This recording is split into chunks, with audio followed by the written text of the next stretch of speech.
episode of Inside the SOS. I'm your host, Ethan. And I'm Lauren. Today, we have a whole bunch of information for you. Plus, we are premiering a brand new segment in today's show, Why My Gear is Better Than Your Gear. But first, don't forget to like, comment, and subscribe. Up first, Dad had a chance to talk to Robert Davis of Augusta RC Supercross about what to expect for round 4 next week. All right, TJ here with Inside the SOS. Had the fortune to be able to speak here with Robert Davis from Augusta RC Supercross to let us know about everything going on with the track coming up for round 4 of the SOS. How's it going today, Robert? Doing pretty good. Good. So you were telling me you're the owner of Augusta RC Supercross, and you started it up how long ago? It was in actually 2001. Okay. The track's been around for a long time. Yes. Oh, yes. Yeah. We actually started it back in 2001, and through the years, we've had several good guys step up to the plate, run the show out there at Augusta RC Supercross, and they've contributed what they wanted to do it there, and through the years, it's evolved into where it's at now. And so the guys in the past, they've done a great job continuing on with keeping that going out there. Awesome. So with the long history that you have with the track there in the community, how long have you guys been, or has the track been involved with the Southern Off-Road Series? This will actually be the second year because I know it was last year, and then I don't think it was any before that. So I believe this will be the second year. All right. So I'm sure there's several drivers that are familiar with the track, but there may be a lot more drivers this year that aren't as familiar with the track. So that's pretty cool. It's going to be still kind of new for everybody. Has there been any track changes or layout changes since last year? Yes, definitely. Actually, just we're going on about 2 weeks, 3 weeks. I was getting everything ready just in case the August 3rd race came up. Right. And so actually we went through and did quite a bit of work on the track. So some of the locals, they've only ran on it one time since then. So it's going to be new really for everybody. Oh, yes. Yeah. Yeah. Awesome. Yeah. So what can we expect? What are some of the changes you've done to the track? It's definitely more technical. So there's some areas where you can clean out the car, like running nitro. You can have some chances to clean them out, and then on the interior and some of the jumps, it's definitely going to be coming down to some little technical for some timing. There's a couple areas in there is real critical on timing. Okay. If you mess up on your timing, you're going to take a few minutes to get back up to speed. All right. Yeah. Tell me about some of the jumps that you've got going this time. We got it's like a 6-pack. The two areas that's pretty critical in time, and we have a 6-pack that comes through there. And the first one is a roller, and then you'll hit like a 3 double, so it's double, double, double. And in that timing, you got to get it right. And if not, you're gonna be bouncing your way through it to make it out of there. And then coming into the back straight, we have coming out of a 180 turn, we have a pretty good double there. It's probably 3 foot or so, but it's easy to over jump. So that one's you got to scrub a little power, speed out of it to land it. And then on the downside of that landing, you'll get back in the gas and then be able to clear a pretty good triple. And that one's about a 30-foot span. Oh, wow. That's a pretty good span. That's some size. Now, you were saying earlier, when I was talking to you before we got started, that in the past, or when your track first started, you actually had, what did you say, was a double that was 60 to 60 or 60 feet from peak to peak? It was actually a triple. Oh, triple. Okay. Yeah. From the takeoff to the landing, peak to peak was 60 feet. Wow, that is killer. And that's where the name Supercross came from, because your track had a feel of being like a motocross, Supercross kind of track. Correct. Yes. Wow. Yep. A lot of the features was basically along the lines of a Supercross feel with motocross. All right. Mm-hmm. That is cool. I'm looking forward to getting there, and I'm sure everybody else is too. It's round 4. I know everyone's excited. I know we're expecting hopefully a very large crowd for this race. So with the number of people coming in, what are some of the accommodations that are available to the racers? There's definitely camping. You can camp there on site, so camping is no problem. Okay. And then if you wanted to stay in a hotel within a quarter mile of the track, there is 4 hotels. And the best price so far is one called Wingate by Windham, and that one is $80 a night. But if you stay 2 nights, it's $63 a night. Oh, that's a heck of a deal. I'm gonna have to, as soon as I get done here, I'm gonna have to call them up and get those reservations booked. Oh, yes. All right, awesome. What other facilities there are on site? for like bathrooms or? Yes, we actually have a pretty good concrete area, and I'll send a map to Mark and them and Brian. Okay. There's going to be like Tent City will be actually on a big concrete pad. Okay, nice. And there's trees all around it, so it's pretty shaded for the most part. We do have a paved parking area, Okay. and then there is restrooms on site. All right. And we will also have food on site, cooking. It'll be, the classic stuff: hamburgers, hot dogs, and barbecue and drinks. Oh, awesome. Yeah, yeah. Yeah, I was just curious about that because I know every place seems to be different. Some have just porta potties, some have, because you're built on kind of like S&B. You're built on a old county park or in a park. Yes, it actually used to be a softball park, and when the lighting was put in way back whenever it was too short, so they always had issues with fly balls. And when they would try to catch the fly ball, the lights would be in their way, so they quit using the park. And so it's set up just as what a park would have. So it's a brick, it's actually a block building, but it's restrooms. So it's set up just as if it would have been for a city park with baseball. Awesome. That is really cool. I'm glad to see different communities that do that, actually, especially for the RC hobby. That's really something that you actually have the counties or the cities that are doing this and giving the area. So fortunate the lights weren't big enough and couldn't keep playing baseball there. Now we got this awesome Supercross RC off-road course. Awesome. Right. Yeah. Since you did do the redesign, kind of going back to the track, and guys have only had a chance to really run once on it, you said. Any ideas or what they think are the best tires to be running, or what kind of compound are we looking at, or how's the dirt going to be?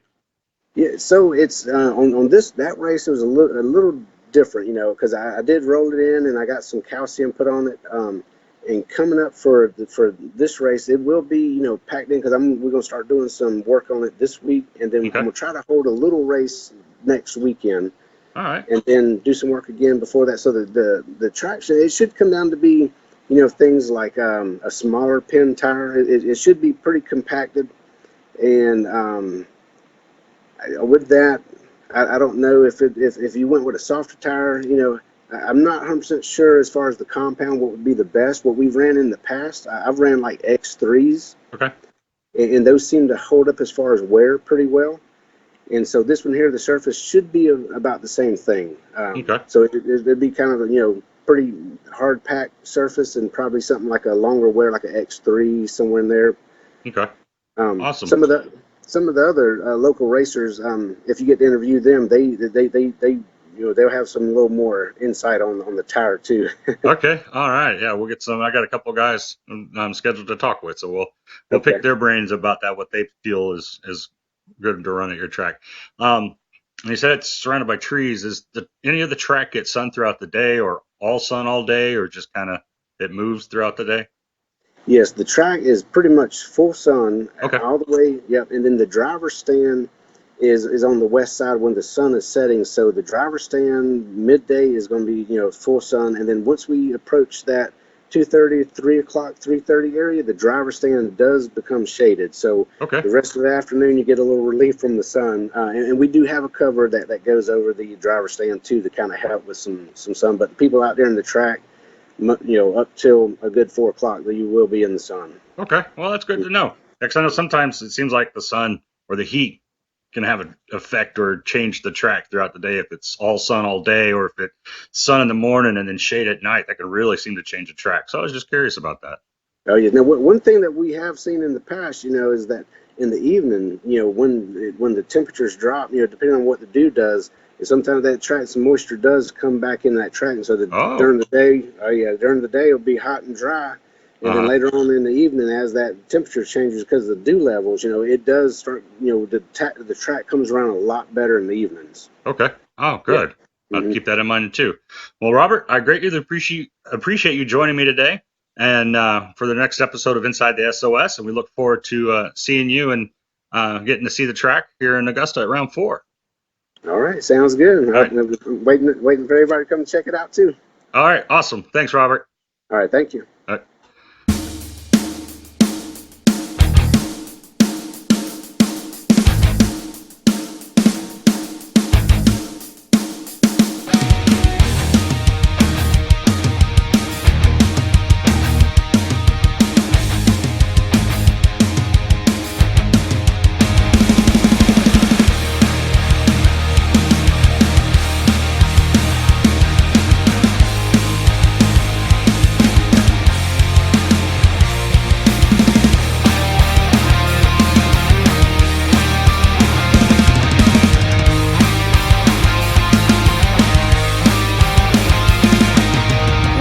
spoke to a couple of drivers familiar with Augusta, Carlose Hughes and Jason Bucao. All right, TJ here with Inside the SOS, and I got joining me today is Carlose Hughes from Augusta. He's one of the local track professionals, as I'm told. He'll give us all the insights to Augusta, tires, and whatnot. So thanks for joining us this morning, Carlos.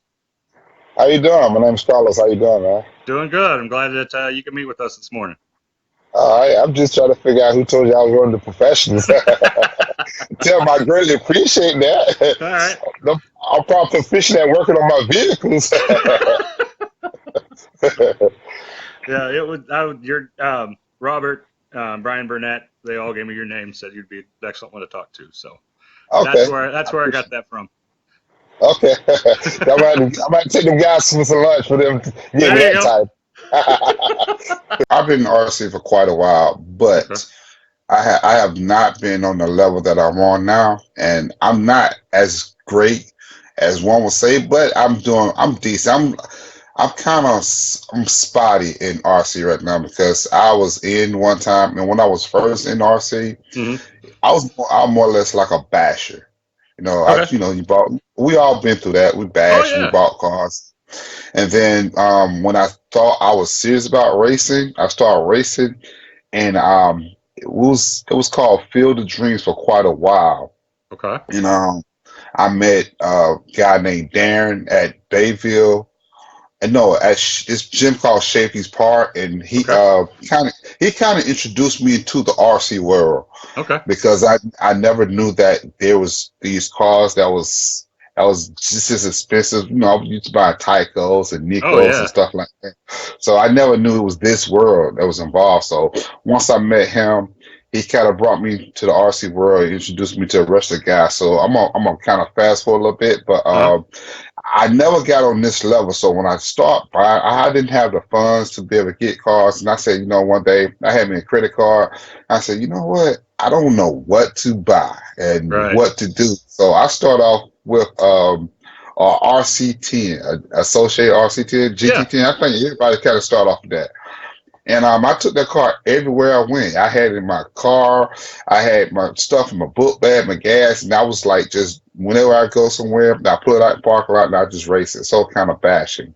And then I kind of fell off with Darren, not knowing where he was. And then for some reason, I ran across him again, and they was racing at this big park called Field of Dreams. That's where I met Brian and I met Robert. And it was kind of like, at that time, it was like if you want to say, I don't want to bring up all things, it was almost like a division. It was one club over here and Yeah. one club over there at the same exact field that we're talking about Oh now. wow. Okay. He was running the track in Aiken. It's called an Aiken ORA track. This is a track that's about 20, 30 minutes away from here. And when I would see those guys race, I looked at RC totally different because I'm seeing these guys with trailers, Oh yeah. multiple cars, and tires. I'm like, what is going on? I had like maybe 2 sets of tires, and they was like hard compound, and I'm looking at these guys talking about medium soft, and they have stuff they putting on the tires, which was tire sauce. I'm like, what is going on? I knew nothing about none of this stuff. So that's when I start saying, oh, okay, I'm not take this a little serious. There's some competition. So and Yeah. and so I'm like, I was out there before this. I was like, just running around playing with the cars, and knew nothing about none of this stuff. Knew nothing about tuning. So it was just like I was rubbing elbows with so many guys, but it just seems though back then they would not tell you the secrets about RC. They'll maybe get you Right. in and tell you, hey, change. Most important things about RC is checking your tires. Make sure you got the right tires, but they, about tuning setup. I guess I wasn't ready for that. So moving along. I just stayed with it. I did what I can financially. I had a job, but it wasn't financially provide me means to buy other things. So I had to do what I Right. had to do in RC. So, and I've always been that way. It's like it's been hit or miss with me. I've kind of struggled with this. That's why I'm 44 now. I'm 44 years of age, And I've been in RC maybe probably about 15, 20 years, and I've never been at the caliber I am now, and I'm still not where I think I should be, Right. considering my age and how long I've been in it, because I've only been running RC just enough to say I'm racing. I never knew the seriousness of setup, never knew about changing diff fluids. 'Cause I had cars for years and never changed diff fluids. I've had them for like two, Oh, 3 years, didn't know about that. So when I nope. started seeing them guys at the Aiken track, Ron them, they was changing diff fluids for reasons of like getting off turn, getting more off power steering and on Hmm. power steering. I'm like, I never knew that stuff. Oh yeah. And that's why I'm sort of a late bloomer now. So the things that I'm learning now is things that I should have learned when I first got in. But So how long you been running then at Augusta RC Supercross? that's the only track that I started there. Okay. Actually, that's the track I started at. Like I say, once in the past, I've run there, and I've been there. If I don't estimate, probably about 15 years, about Okay. 15 years and stuff. It might be give or take a little bit more or less, but 15 years I've been there. All right. What do you think of the track? Um, Augusta track, the track here, we just got rained out. Of course, you know that. Right. That's been like that's been a that's been like a thorn in our side because it had ruined when we think we can have a good turnout. Hmm. We think maybe the other tracks they under constructions now. Then they taking a break, and we try to pull in the crowd. We do what we can as much as what we have here in the resources that we have, and we get the track in great condition to bring guys through, and something like this happens. We always Hmm. get rained out. Actually, that's what forced me out. I say I have all this stuff. I've got thousands of dollars of material. Only thing I can do is travel. It gets expensive to travel all the time, Oh and I yeah. want to race. I want to race at home. I want to be amongst the fast guys at our track. I want to be one amongst the fast guys. It's fast guys here. It's like 4 or 5 local fast guys that's here. I want to be amongst those guys to be a little bit competitive with them. But I've got tired of having rainouts in our tracks. We have a track, nice decent layout right now, and we have a good guys that's directing the track. And the guys in the past have been great too, but they've done their time. They passed the baton on this guy. He has it now, so we're trying to rally around him to get Augusta where it should be. We're like in the middle of all the other tracks. Everybody Hmm. like a 2 hours away distance from us, and we're like 2 hours away, and we should be almost like the Mecca down Right. here, but we're not. We're not because we have such bad luck with the track down here. So we're just trying to stay strong and keep it going, man. But other than that, man, the track, it has not had its fair share simply because it's just timing is always bad down here. For some reason, we just cannot get a break. The weather is always killing us when it comes in this rain for some reason. Oh, I think it's been killing a lot of tracks this year, and even here in Loganville, Brian and Mark took over that track last fall in their first year of running this track, and they've done a great job. They got a super track there, but there's only been so many races this last year since they've got it because the weather's like always raining, and it's always on the weekends. You just can't get out there and do what you want to do. We've had 2 races this series with the SOS this summer that were postponed because of weather. And it's just it seems like it's a big struggle for everybody for every track. With the track, what are your favorite aspects of the track there?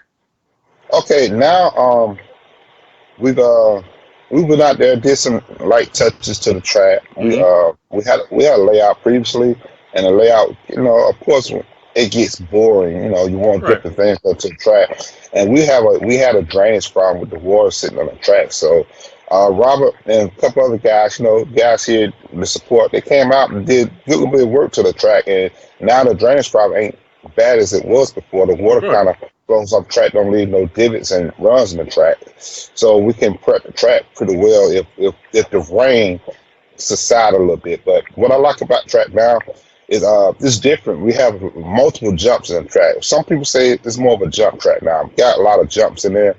And Robert, he asked us, our advice as far as what do you guys think we should do to the track? We hadn't completely redid the track.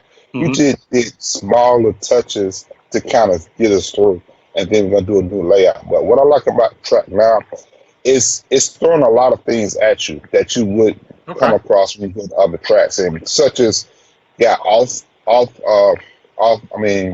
campers in the Hmm. corners and stuff.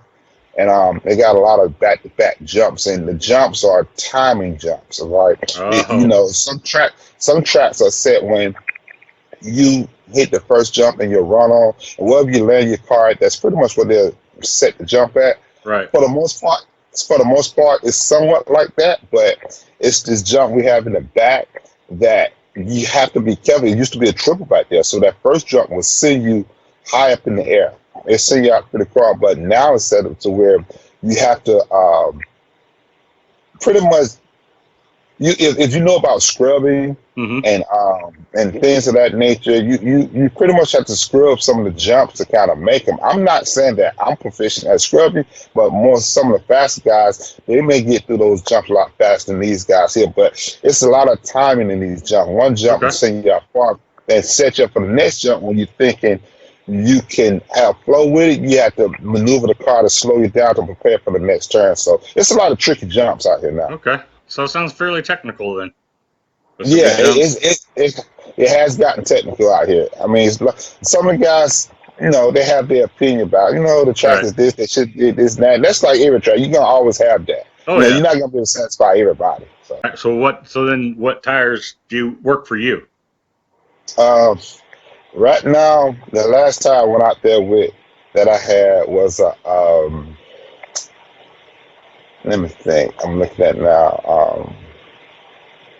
I normally run Defenders, Uh the huh. James brand.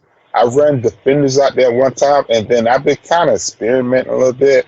I tried J Concepts. I've been doing J Concept and trying different tires of that nature and Pro Line. I've been trying different tires of those. So just trying to see where and what tire fit me. And I'm trying to find, I tend to think like with what AKA did, they had at one time just like four major tires that they work Hmm. with, and you kind of use those tires, and you just how the track is set up, you kind of tune your car off those particular tires, and then have much to go off on, but it made it kind of simple. So I've been trying to find that with other brands of tires, but the tires, excuse me, the tires I have used was a what was it? What's the tire? Um, Here, let me look and see. Hold up for a Okay. second. Yeah. This electroshock. I used electroshock out there last time. I was Okay. pretty surprised at that tire. It wasn't the greatest tire, but when the track is blown off and prepped pretty good, it was grippy. It helped out a whole lot. The car was tend to be responsive out there. But like I say, our track tends to fluff up a whole lot and sand build up. So Okay. a medium going to a medium pin tires. A lot of people they have run blockades. That's an older tire though. They Yeah. run blockades. A medium pin tire works great out there. Now, Um. now I do not to cut you off. Oh no, yeah. Now, most guys probably frown upon this, but I do have this one go-to tire Uh that huh. no matter where I go, it's a James tire. It's a James tire, and it's called my go-to tire. It's a digit. It's I got forgot. That's my go-to tire. I got forgot. Go-to tire. Let's You just see. know they're your go-tos. You just grab them. Yeah, I know the Defender and the what's that tire? Um, I can't think of it now. I lost it, but the That's all right. Defender seemed to work pretty well. But if it comes to my brain back up, Then we got the tires. What are you running? What vehicle do you have? I have the hot body car. Oh, okay. I have the hot. Yeah, I'm running hot bodies this year. How do you like Yeah, that? I actually love the car. The car, it's it's it's it's faster than I put it like this. I was running Mugen before, and the Hmm. Mugen, it's to me that vehicle there. I think anyone that grabs the remote and comes in a hobby can drive the Mugen. It's like it's a it's an intermediate car where I think most people can drive that car. It's not hard car to set up, and Right. I just want to try something different and see can I get faster and more consistent. And I got hot body's car. I've gotten faster with the hot body car. I like the Okay. hot body car. I like the platform of it. I'm faster in the corners with it, and my car rotates better. But along with that, I've learned several things about setup also too. It's like whenever I change vehicle, I learn more. So I'm Right. like, do I want to go back to the previous car I had before to try the things I tried with this car? I said, well, I'm gonna let well enough alone. This car been successful for me so far. I've been pretty fast with this car since I've been running. So hot body is a good platform. And actually, like I said, I started off when I first got my first 8 scale. It was a hot body lightning car, and a lot of Okay. people, everybody know about that car. But a hot body has came a long way. In this platform you got now, they got a good vehicle this time. We're gonna go. So, what? Next thing I want to ask you about. What kind of radio do you use? Actually, right now I have a 4PK. Okay, that's And Futaba, right? Futaba, Okay. Futaba, 4PK, yeah, I have that. And before then, I had 3PK, and I wasn't big about buying the more expensive type radios. I was like, what difference is it gonna make? You still have to drive the car. It still takes skill and talent. And once you set the car up, you're good. You don't need all that. But since then, I've learned there's a few features in this radio that has been pretty revealing to me as far as what determines the little bit of tuning that can extra benefit to help benefit Hmm. you with running vehicles. So it has certain tuning options that has been a great use for me, especially matter of fact, especially with electric, Uh-huh. because I could tune out some things with it that I couldn't have with other radios. So it's a great benefit when it comes to electric. It's a great benefit for me. Awesome. Good. Yeah, I'm learning. I've always been a Spectrum guy. Mainly it's because I flew planes for so many years. That's, Spectrum was always for me, was the better radio for flying. Futaba was always good too. But I'm learning there's so many different things. I never even thought of Futaba being in the RC racing field. I've always seen the radios with airplanes, and seen a lot of guys that run Futaba, and they got some great things out there. So I'm learning a lot of things about radios too. And when regards to RC racing, there's a lot of things that you can do because, again, being fairly new at this, even the years I was bashing, I didn't know all the things that you could tune into your radio to fix different steering issues or dead end, dead play in the radio and or the car was steering, especially now with nitro. That was crazy. With electric, you hit the brake, it breaks because the motor stops. With these nitros, I didn't know really how these things stopped because there wasn't brakes on the wheels. So I had to learn. I had Mark Moon, give me a whole education on the brakes on a nitro and how they work. Is because the guy I got this from, I bought it used from a buddy. You hit the brake and the thing would just almost flip itself over because they were so tight. I had no idea how to adjust these things. Yeah. So, he had me try to figure it out with the radio and also adjusting them physically on the truggy. So that's pretty cool. So learning what different radios are out there. I know Spectrum has some good radios. So a lot of people say they have bad lag time. Um, the Futabas are good. Sanwa sounds like it's another big one out there. See a lot of guys running Sanwa, but look at those prices. I can't afford that stuff. Yeah, yeah. I used to run Spectrum, and before I went over to Futaba, I was like, I'm not leaving Spectrum. This is the radio for me. I don't Hmm. see no need to get those high end type radios. And I bought a used radio for my buddy. It was a Futaba, and I bought it used. And when I did that, I could have went back to Spectrum because I was like, I'm not seeing the difference in this radio versus my Spectrum radio. Right. But as time grew on, I just for some reason stayed with Spectrum. And like I say, there was some additional thing that Futaba did for me Hmm. that at that time Spectrum did not have for me. They've Right. since then improved the technology. I just hadn't changed brands ever since, so I've stayed with it. So I mean, I'm pretty sure if I pick up a Spectrum radio, I probably could run it too, and it probably a lot more simpler sometimes because Futaba, you almost look at a computer in your hand. I mean, some of Yeah, the it's pieces it's of like a it. So, tablet built into those things now. It, exactly.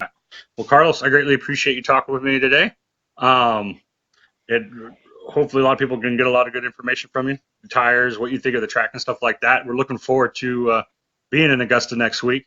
Um, hopefully the weather stays good next weekend. As right now, this seems like the weather's forecasting, so it should be an awesome round 4 for the Southern Off Road Series. Yeah. Oh yeah, those tires I thought about. It was Dot Evos. Dot Evos were the tire I thought Dot about. Evos. Okay. Yeah, Dot Evo. But I will say this. A buddy of mine gave me some teasers. I've tried the teasers, love them. They awesome tires. I love those types of teasers and the little chasers and stuff. Those are some good tires to run. So I would say, when the track get blue groove real good, Uh-huh. those would be the tires to go to. Those would be the tires Awesome. to go to in blue groove. All right, man. Well, I appreciate it. I look forward to meeting you next week. We'll be up Friday night, hopefully, and All we'll right. get in a good race. Are you planning on racing? Oh, yeah, I'm going to try. Yeah. I always try, Yeah. but I do better. Yeah. Just you'll see me spending more time out with the camera. As long as my kids are my camera crew as well, and they do a lot of Okay. stuff. But yeah, I'll try to race, but I'll leave it at that. I try. Okay. If you do interview Jason, Jason he a lot more knowledge about the tie game and as far as out there to go because he's always like, yeah, go out there, Jason's out there. You know what I'm saying? All I right. leave Jason's there, so he may get a little bit more in depth experience about the time that he prefer to run out there. Because Okay. he's one of the fastest guys that's around here, so he does have a more knowledgeable information about what tire to run out there at Augusta. All right. Because it's funny. We out there running. I'm like, oh man, the track is slippery. I ain't got no grip. Y'all got grip? They said, oh, it's okay. I'm like, well, I can't tell. You perform his car. He's zooming around track like he have no problem on the track and stuff like that. So he's like I say, he's one of the other fastest guys that can give you a good tire. And like I say, it does take skill to drive him too. So his skill level compared to mine is. It's not even comparison. So I'm just trying to get to the level he's at. But when you talk to him, ask him. He'll give you good insight on what tire to pick out there. All right. Definitely. I will do. All right. Thanks, Carlos. All right, you have a good one, man. All right. You too. I appreciate the opportunity too. I'm going to cut.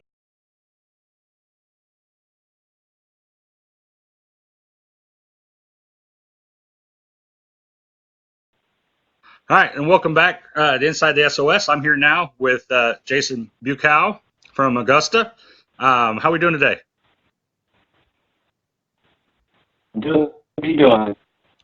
Good. Well, thanks for taking the time to join us. I want to just talk to you real quick since you're one of the experts of the track there in Augusta, just to so let other people know, get a feel for the track. So first off, tell us a little bit about yourself. How long have you been doing RC racing? On and off for about 10 years. Okay. What do you typically race? I like 8-scale nitro. It's Kid Nitro. The most. But, All right. What? Yeah. Who do you run for? I run for JQ. JQ. Okay. How do you like the JQ? I've been seeing a lot. I'm kind of new to 8-scale racing myself, and haven't heard much about JQ until this year. But seeing a lot of guys running JQ. Sounds like they got a good kit.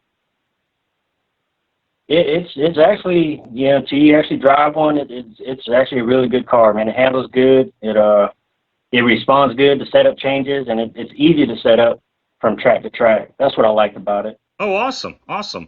So tell us a little bit about Augusta. What do you think of the track? What are your things that you really like about the track there? It's always challenging. Okay.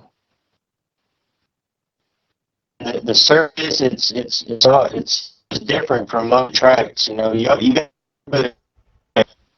in Augusta the way the surface is, and it could just stay loose and dusty, or it can go from smooth, high bite. Maybe it can groove up. There's no telling really. It's just you got to be on point. It can change in a minute.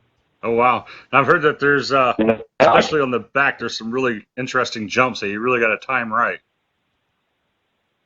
Oh yeah, this new layout it's all about timing and driving and hitting your muscles.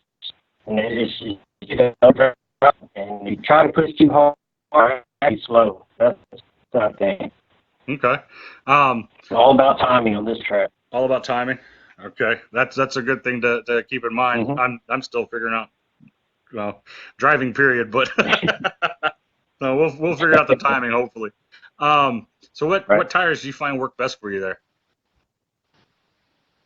I think for Augusta, my favorite tire probably 88 impact and a soft or soft lone wear Okay. compound.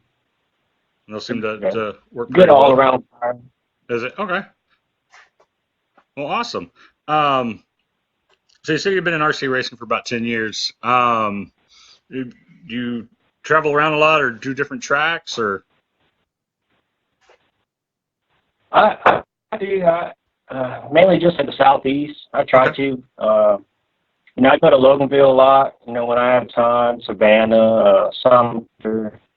I haven't hit up S&B yet. I really want to try going up there. But I just stay around the southeast pretty much. Awesome. Well, I appreciate it. I know it's kind of quick, but the last minute getting you on here, but I appreciate it taking the time.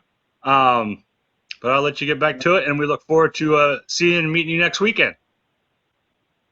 All right, no problem, man. Thanks for having me. All right. Thanks, Jason. All right, and now for our new segment, My Gear is Better Than Your Gear, where we talk to different drivers to find out why they use the gear that they use.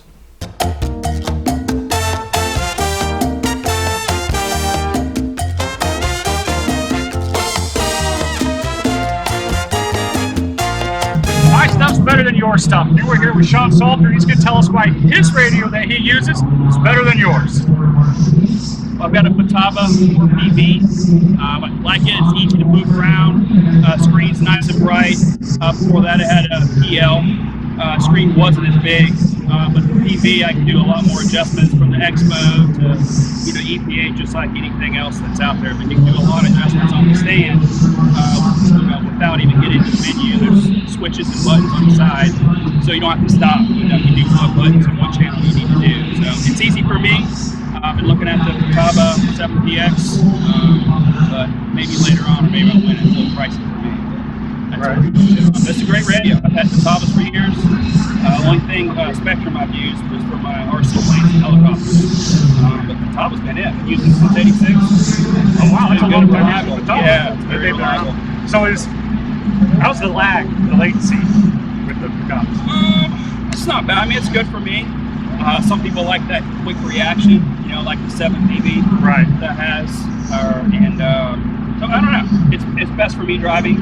I've never used it, but I'm sure if I maybe try and I like it, then I'll put my money into it. I try to keep what I want, what I like, without having to pick it simple. How many models does it store? It's 4 channels, and it goes up to 30 vehicles. So 30 vehicles. So I've got 3. I've got a Techno short course, 410.3, the Nitro buggy, Techno, the actual EV90 48.4, and then of course the E-buggy, the 48.4. So I've been happy. It's the only cars I've ever had. I've been doing it for about 6 years now. Had a Traxxas Slash in addition. Started off with that. A lot of people started with the Slash. It's reliable. It's good for starters. And the only thing I really changed on it was really the electronics. That was mainly the key and the tires. I was up there racing with the Losies and the Technos. After we found the races, people were like, man, what you got there? I was like, Traxxas. They're like, how do you go Traxxas? Just turn it over. Like, man, you get yourself a race truck. So since then, I love it. All right, awesome. All right, so this is Sean and why Futaba is his radio and it's his gear better than your gear. TJ here again for another segment of My Gear's Better Than Your Gear, and we're now here with Mackenzie Harbuck, and she's going to tell you why her radio is better than yours. All right, Mackenzie, so what radio do you drive? So I currently run the Spectrum DX4R Pro, and I like it a lot. It's really comfortable. It has the drop-down radio, large screen, super lightweight. So I really like it. We've been using Spectrum radios for about 3, almost 4 years now. So. Oh wow! How are the buttons? Are all easy to access? Yeah, very, very well. Spectrum does a really good job about making sure all the buttons are super easy to access. Really easy. It's a really easy radio. I like it a lot. So. Now, what's the latency like? You ever notice any lag using it, or? It's super fast when it responds to a lot of things. I don't have any complaints about it. So. Okay, good, awesome.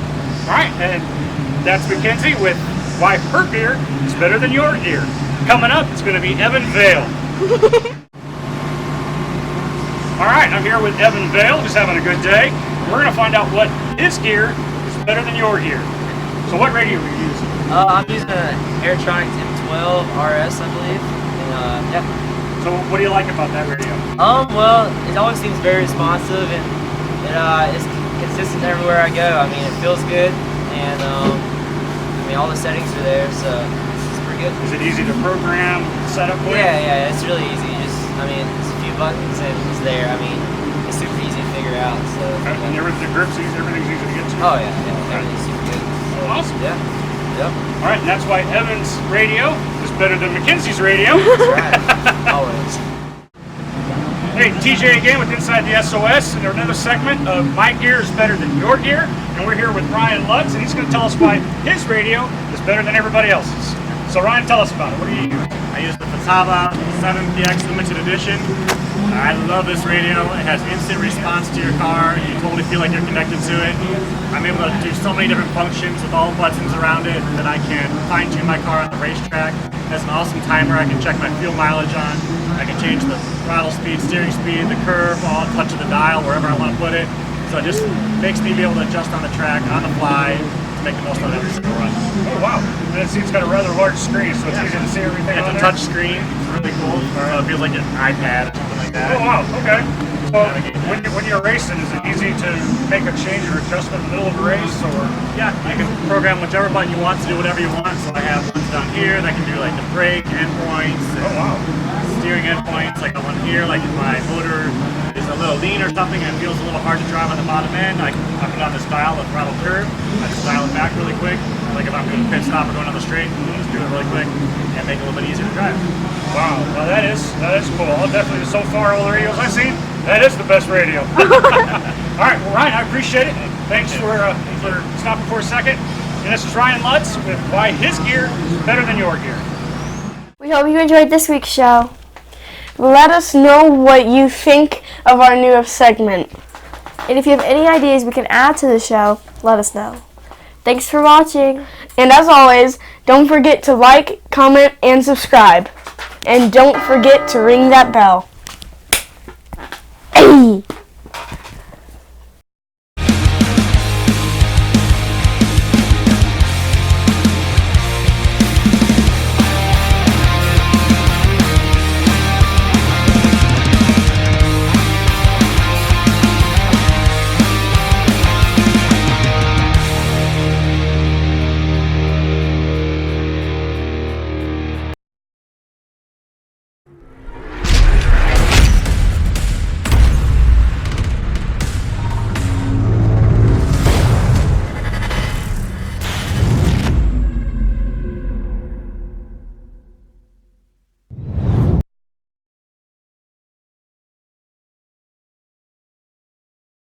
Welcome to another episode of Inside the SOS. I'm your host, E. Sorry about that. So good.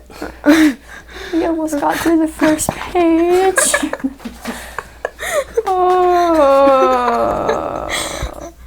Countdown. 5, 4, 3, 2, 1, go. Welcome to another episode of Inside the SOS. I'm your host, and as always, don't forget to like. You should know this. You know this by heart, dude. Like, comment. Look at the camera. You can forget to like, comment, and subscribe. And don't forget to ring that bell. Thanks, bro. Excuse you.